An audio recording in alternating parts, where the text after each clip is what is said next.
दिवाळी नसते, लक्ष्मीपूजनही नसतं, तरीही आईचा एकच आवाज घरभर घुमत असतो. अगं, कपाटातले सगळे दिवे बाहेर काढ.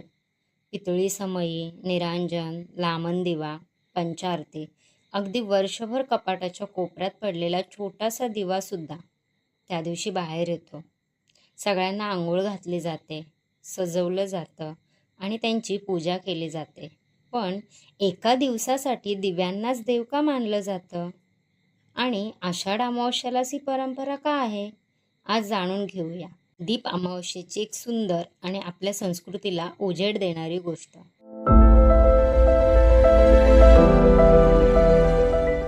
लहानपणी आषाढ अमावस्या म्हणजे आमच्यासाठी एक छोटासा उत्सवच असायचा.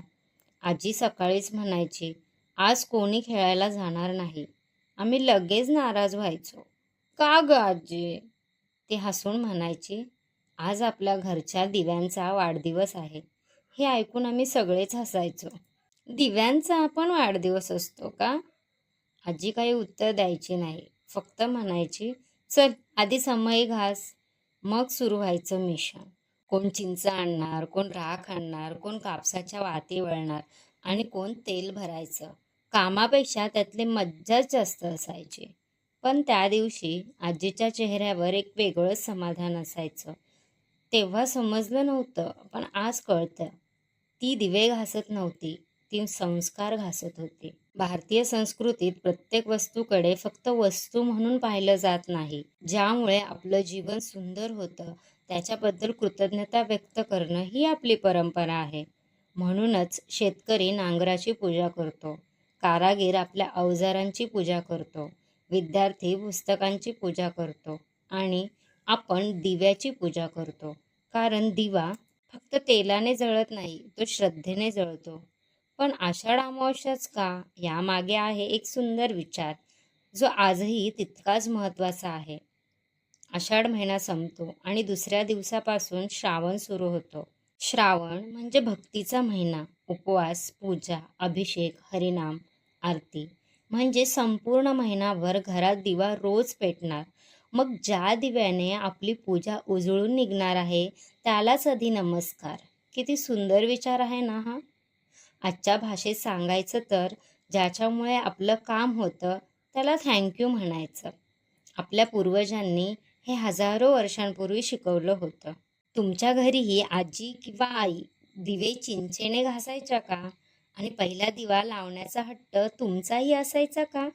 आठवत असेल तर कमेंटमध्ये नक्की लिहा. पूर्वी वीज नव्हती. संध्याकाळ झाली की संपूर्ण घर या छोट्याशा दिव्यावर अवलंबून असायचं.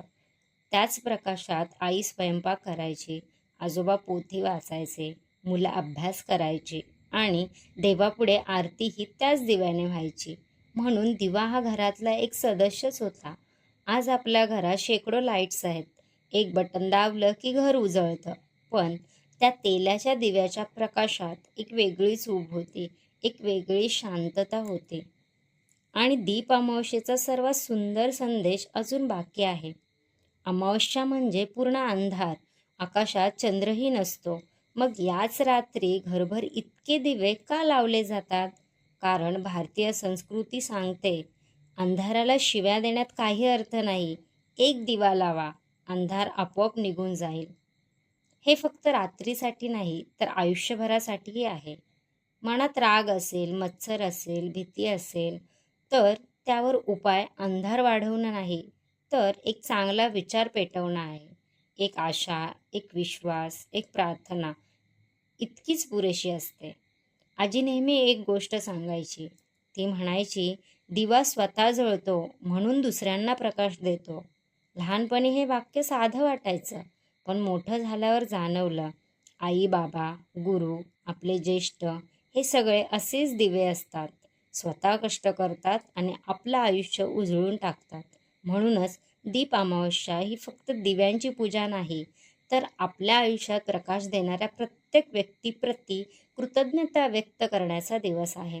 कदाचित म्हणूनच आजही आषाढ संपताना आणि श्रावण सुरू होण्यापूर्वी आपण दिव्याला नमस्कार. आजच्या रांगोळीत तुम्ही पाहत आहात 2 तेजस्वी दीप, त्यांच्या भोवती फुलांची सुंदर सजावट अमावस्येच्या काळोखात ज्ञान, आशा आणि भक्तीचा प्रकाश पसरवणाऱ्या या दिव्यांचंच ते प्रतीक आहे.